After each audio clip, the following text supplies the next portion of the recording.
What up, Pod Squatters? I'm Anita Wong. And I'm Tiffany Lee. We're real estate agents, investors, and the co-host of SARE Lady, the girl power arm of Subtle Asian Real Estate. Every episode will feature funny, casual conversations with dope AF participants killing it in the real estate game. But also mostly people like you and me, just trying to figure it out. Stay for the drama and lulls. We're not pulling any punches.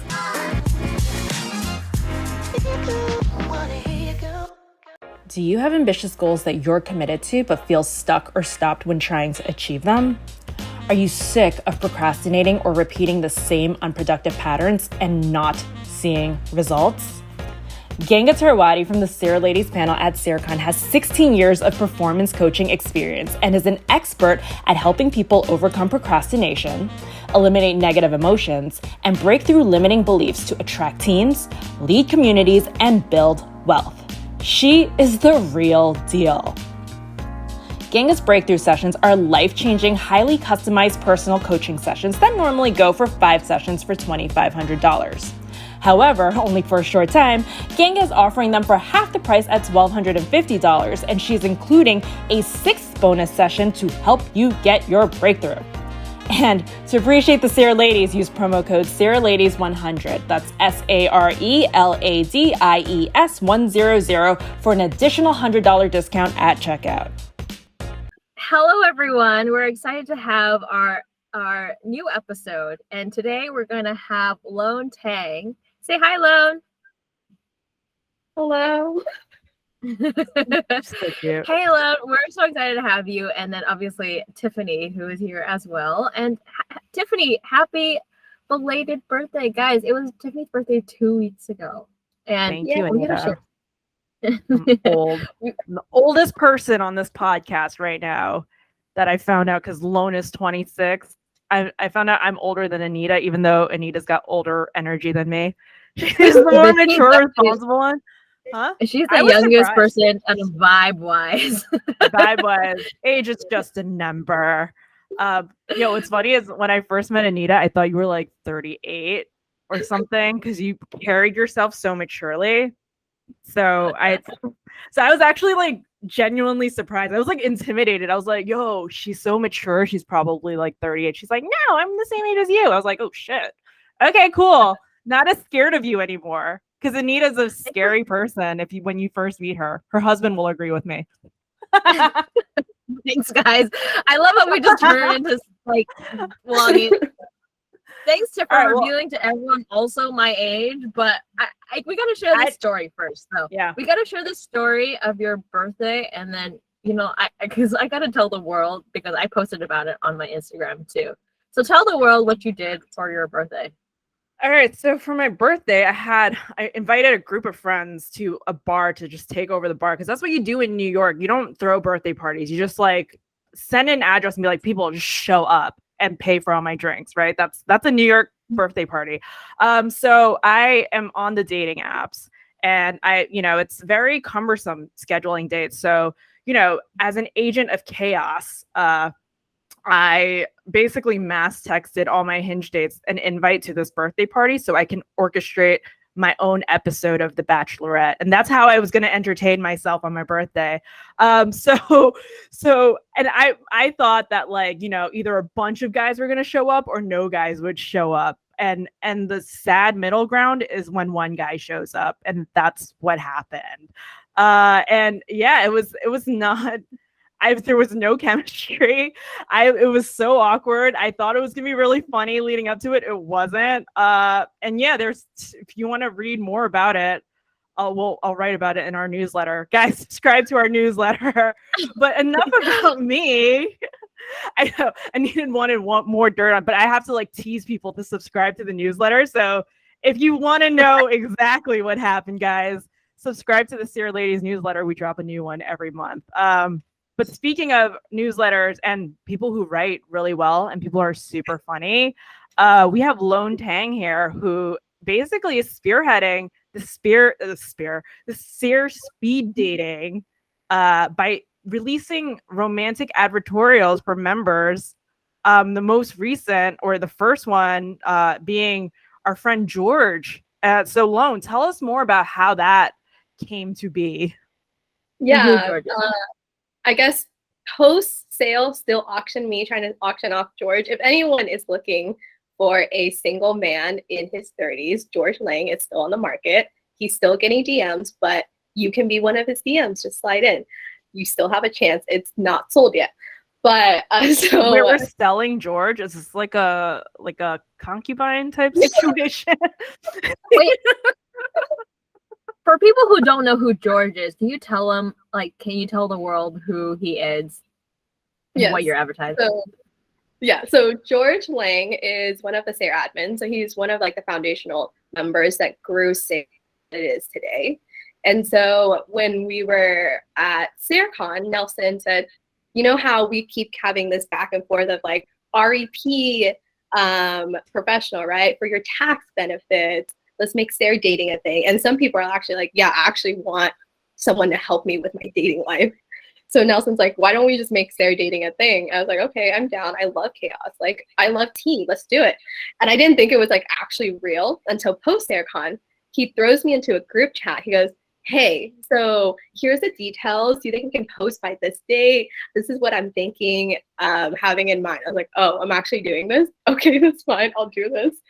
And so I wrote a SAD style. And if anyone doesn't know, SAD is subtle Asian dating, which is another like subtle Asian subgroup. Oh my God, that's so cute. Yeah. And so I was like, okay, let's make the older real estate version of subtle Asian dating. And that's what I did. It was a big hit. It's the 3rd most commented post. It's the 8th most viewed or reacted post within the last month, within the first 24 hours.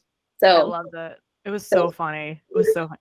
So I read some of the comments. What's weird is a lot of the comments were like guys, and I like kind of commented on the top of the post. I was like, it's unclear whether this is open to both men and women, because I see a lot of men replying and inquiring here. Please specify. Right? Yeah. So is it, officially, is it for men and women loan? Like, we tell us on the SARE Ladies podcast, hot off the press. What's the tea here? Is it open for men and women? George loves business connections. So if you want to slide in there for business networking, men or women, he is welcome to that. For romantic inquiries, he prefers women, but maybe you can change your mind. You know, it's open-ended. Just mind. Yeah. Open up his eyes. Yeah. So is like it? Does he actually? Did he get a date out of this, or like, you know, or like, yeah? What is the end result right now? So he actually, to my knowledge so far, because I don't like. I'm not trying to be like in the actual his dating life, but I think he's gone 3. I think he's gone on 3. Wait, he's actually gone on 3 dates? Or he so, like replied to 3? I think he's gone on 3 actual dates, but also he's like, it's not like a date. We're kind of just like feeling it out. You know? George, he does not kiss and tell. He does not kiss and tell. That's what you gotta like about George. But, so I think he's gone on 3. Oh wow, am I spilling his tea? No, this is amazing, because we're gonna get George on the podcast, and we want to know how well Loan's advertisement for him performed relative to his own tries to get. I feel like men need women to help, you know, zhuzh up their profiles, right? Okay. Speaking of that, though, actually, SARECon, I stayed a couple days in LA after SARECon, and I was hanging out with George, and for some reason, his Hinge profile came up, and I literally edited his Hinge profile. I was like, you can't use this prompt twice. Wait, this picture's not even good. And so I edited his whole Hinge profile, which is really ironic because I came back to Houston, and I went and put an auction for him. That's amazing. And that actually segues really nicely into why we're here, right? I feel like women in general know how to list and position properties. And like, I feel like dating profiles are kind of analogous to that. Like, guys are trash at creating good dating profiles. And I feel like if we're going to have men and women partner together on like real estate deals together, you need a woman's eye and sensibility to properly position your short-term rental or your long-term rental. So that actually segues. Anita, why don't you tell us what Loan's background is and how this ties into real estate? Why is she such a good romantic writer? And how does that translate into her real estate writing and investment business? And I don't men know are why in people investments think too. right. I think it's the natural talent because it's just a natural talent that she has. But I love that you both have this agent of chaos and formulating all these high net worth individuals to get it together. And hopefully y'all get a commission out of this. Loan, you should get like a Loan. You should 10% have guys like fund. pay you to write like their profiles. Like I feel like Honestly, that should be the business line. That's the money making line here is Loan will write your profile so that you can either get a business partner or a romantic partner through SARE. And that's kind of like your channel. Look at us coming out with business ideas on the podcast. That's the SARE Ladies podcast. We're here for brainstorming. And Anita and I will take a commission off of that because we're awesome. All right. Anita, why don't you get us into the intro? DM me your Right. applications. I need a side hustle. I want to purchase another property. I need down payment money, you know? There you go. Yo, move your head a little bit. Let them see your email address. Let them see your email address. Guys, just get into that inbox and I'm gonna make your pricing sheet that you can just forward to people. So, and I'm gonna bake in that SARE Lady's little commission in there too for the plug. Well, the reason why we have Loan on here today is because she truly is a hustler, and I guess this is a good time to segue into her bio, and we're gonna read it off here. But okay. So Loan Tang is a project manager at Golden Eagle International and currently lives in Houston, Texas. She's a first-generation Asian American, came over to the U.S. when she was 5 years old, and was raised in rural Kansas with her mom, who worked in a meat processing plant. In fact, most of the people in that community worked for that plant, and despite her humble beginnings, Loan purchased her first primary home at the age of 26, then house hacked that home and closed on a short-term rental in Scottsdale, Arizona last May. And the reason why I think we brought Loan on, and because she's so highly popular at SARE, is because I think a lot of people that are listeners in this community come from immigrant parents or immigrants themselves, and they struggle. The parents, people that are just starting here, struggle to get here, struggle to stay here, struggle the language, and so if they don't know the culture, the customs, and then how is like the tax laws, all the real estate complications, and how is all that going to even work? But I think Loan, even with such a humble beginning, made it work. And so like Loan, many of us really have to figure it out. And so we want to talk about that today. And Tiffany, you want to ask our first question? Yeah, first question, Loan. How did you get started in real estate? So I feel like unlike most people who get started in real estate, most people mention, oh, I read Rich Dad, Poor Dad, which taught me about assets. I actually don't read. I'm really bad. So I've actually not even read that book, even though everyone reads that book, right?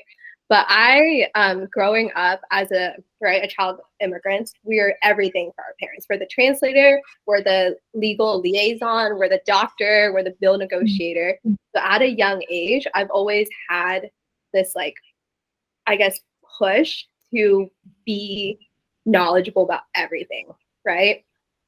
And so with that, I think it really enabled me the skill set to, if I don't know something and I need to know it, then I just have to do it. Right? There's you either fail or you succeed. And so I think that really helps me with navigating real estate, because real estate is one of those things that you just get in for the sake of either you have a primary so you don't pay rent, so you're building equity, most of the things that people always say. And so this house that I purchased is actually the first one because my mom, who still lives in Kansas right now, she's renting. So actually this is our first property overall.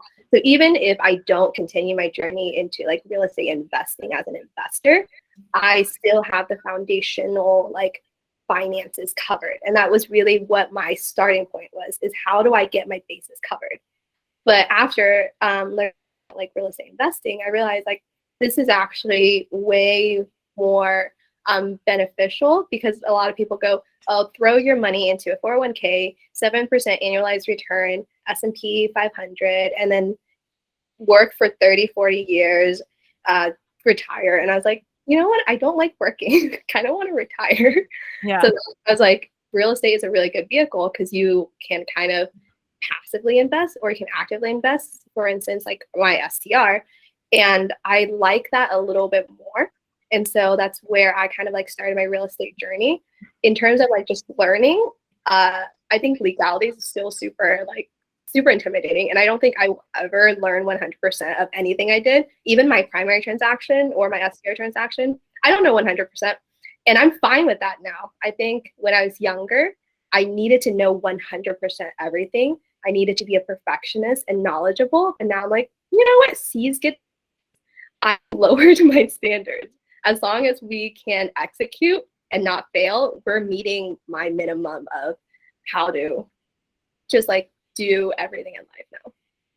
That's a great, I love that, right? Because I feel like growing up Asian, a lot of us are paralyzed by perfectionism. And I still am guilty of this to an extent. Like it drives Anita crazy. We're just like, just get it done. I'm like, it's not ready. It's not perfect yet. And so we don't hit deadlines sometimes because of that. And I think, sometimes we have to get okay with our B game, right? Your B game is okay as long as you're playing, right? As long as you're participating, as long as you show up, that's like a lot of it. And I love how you said, like, I don't know 100% of what I'm doing. That's what the SARE community is for, right? It's like, if there's any gaps in your knowledge, you can always check in with our friends at SARE and say, hey, is there a better way of doing this? And, just grow and learn from your mistakes. And I feel like, when you're growing up as an immigrant, you almost feel like you only get one shot. In the words of Eminem, do not miss your chance to blow, because opportunity comes once in a lifetime. Yo. All right, next question. Anita, Didn't know that was coming. That? Me neither. I just fell into that. Anyway, so I think I want to go back to talking about your mom and like kind of growing up with that. And I certainly feel that like that sort of obligation to my family as well, and like what an emphasis in Asian culture it is to be like, we got to take care of our parents, you got to honor your elders, and but sometimes it's crippling. I will say sometimes it's crippling, but also simultaneously motivating. Can you like talk a bit about like that, your like who your mom was and that relationship and how it maybe motivates you in your career? Mm-hmm. I think so, like you said, the filial piety, right, is such a big value within the Asian community and how we give back to our parents who sacrifice everything. I guess a little bit geography, Kansas, Midwest lesson. So when people meet me, I say I'm from Kansas City. So I'm from KC, right? Just because if I don't say Kansas City, no one knows where I'm from. But I actually grew up in southwestern Kansas. And there is there's a really large immigrant community there because there's a beef processing plant, right? So you have immigrants coming over that don't know English, but they have laborers, like they can do hard labor. And so that's where we moved to first when I came to America. So my mom works for what was formerly known as IBP. It's now Tyson. So Tyson has a beef processing plant within the area because there's a lot of land. So there's a lot of cows. So you can have a factory there. And so my mom sacrificed her youth, right? We're Asian women. We're small. I'm like 5'1". My mom is shorter than me. She's probably like 5 feet. I'm not that tall. Aww. I'm not taller than her. But she's worked in that job ever since we moved to the States.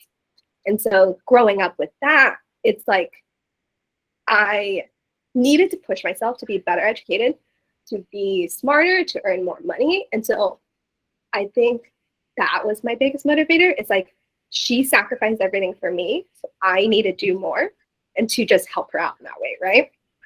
And so I do get what you mean by crippling, because it gave me so much just everything growing up, but also it pushed me to become the person I am today, which is very strong-headed, very motivated, very ambitious, right?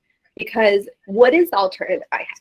The alternative I have is that she works there for the rest of her life, and I don't do well enough, and I become that as well. Aw, Mm. that's heavy. Yeah. Yeah, I definitely hear you. I mean, my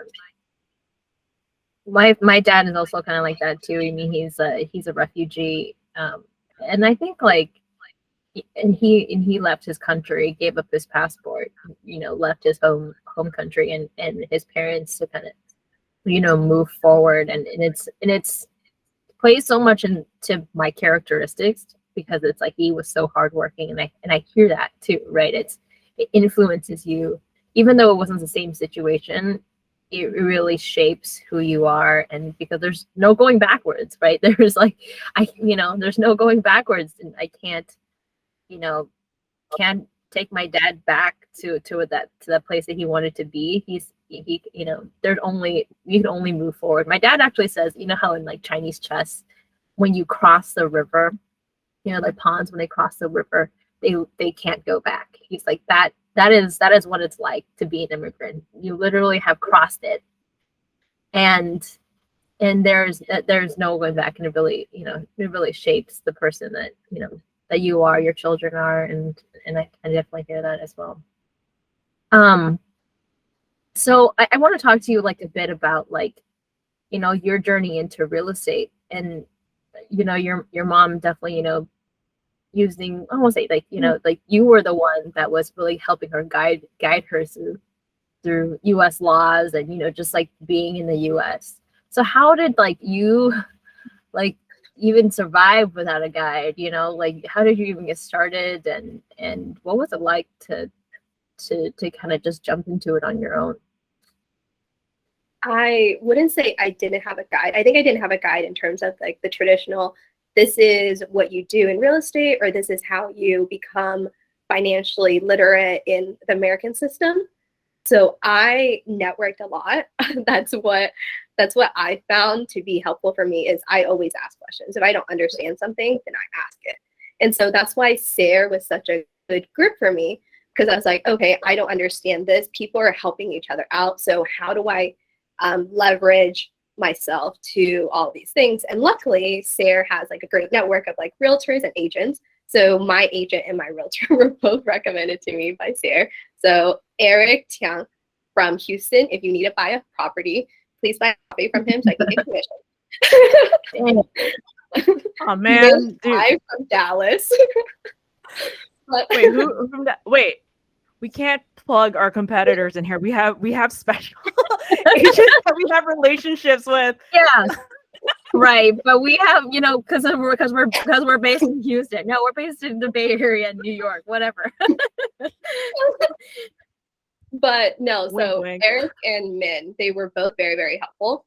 And I think what was really helpful with them is that we're both from, I don't want to say similar backgrounds, but like we're both like Asian American who grew up here and are of similar age, right? So when I was asking them about stuff, they were never like, why are you asking me this? Why didn't you know this before? It was like very helpful. And so I could trust them in the process of my primary, because I was like, you can't really scam me, like we have a long relationship going forward, and you're in the SARE group. So chances of you scamming me and losing your future entirely is very low. So even though I didn't know everything that I probably could have done within real estate, I trusted them enough to just get it done. And I mean, just doing enough to, like you said, get a B is good enough, right? Because you can still build up to an A. You can always learn more. But that time where you're going from 0 to 1, I think is the most difficult, because it's like, if I fail, but no one really fails, you hit lower than your standard, but you can always improve. And so that's how I do a lot of things now in life. And I try to navigate away from my perfectionism as to, I need to hit 100 or over 100 to be satisfied with myself. If I succeed and get through it and finish out, I'm good enough. Like, we can always improve. Yep. That's great. So what are you looking to do next for your real estate career? So what's the next mountain? I want to go into industrial commercial just because it's a little more passive, but it's definitely like a big game. Like not a lot of people are in it, especially women, especially young women, especially young Asian women. But I think from a standpoint of returns and work, I think that's where I want to be. Just because STR is great, but STR is a very active type of investment. I'm not sure if it's the best utilization of my time in terms of return. Spoken like a true project manager. I love that. And what do you have any advice to say to, to those women out there that are just kind of getting started? What would your top advice be? I think my top advice is that women have their own set of skills, right? We have our own strengths. And I think learning what your strengths are and then utilizing them to your best ability. And I think networking and finding a good core support group, I think that's really what enabled me to succeed, because we all want to succeed together, right? When you're competing against other little fish to try and beat someone out, do that, you're never really going to grow, because we're all kind of like retail investors, right? We don't have a lot of money. We have our money from what we have from our W-2. And to try and compete against each other, you're really only letting the large monopolies, right? These large capital real estate groups win. So really, I'm more focused on how do we build each other up and how do we support each other? And I think SARE is a really good community for that. And I think as long as you come in it with very genuine intent to not only just like, hey, what can you give me? But like, let's build something together. Let's help you also help me, right? I think that is what enabled me to kind of like begin my real estate game.